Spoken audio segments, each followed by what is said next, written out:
យប់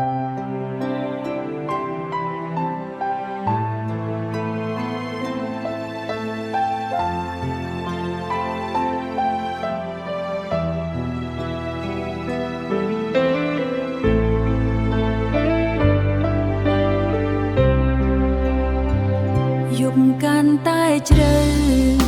ស្រមោលអូនឯកោសម្លឹងមើលផ្លូវបាត់បងឆ្ងាយនេត្រារាត្រីស្ងាត់ឈឹង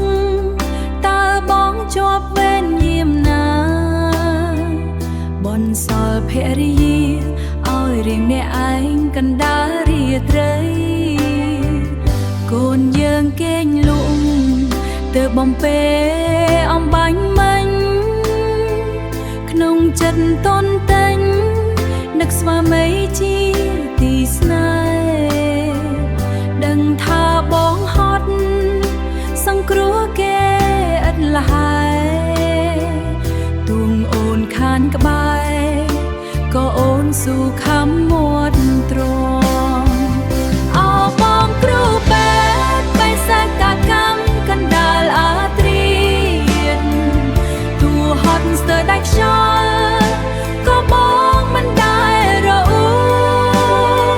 ផ្ទះយើងស្ងាត់ជ្រង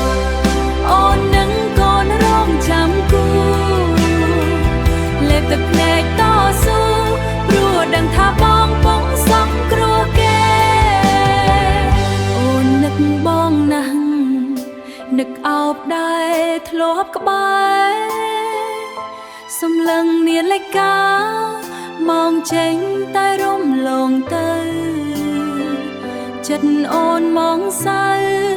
បួងសួងសុំសេញក្តីសុខរួចឆាប់វិលមុខ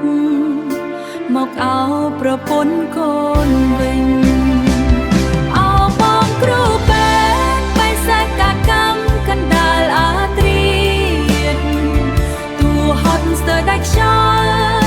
ក៏បងមិនដែលរអ៊ូផ្ទះយើងស្ងាត់ជ្រងអូននឹងកូនរងចាំគូលេបទឹកភ្នែកតស៊ូព្រោះដឹងថាបងពងសង្គ្រោះគេ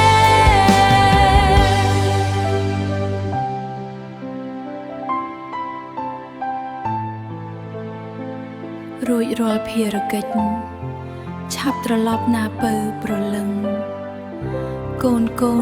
នឹងអូនកំពុងរងចាំផ្លូវ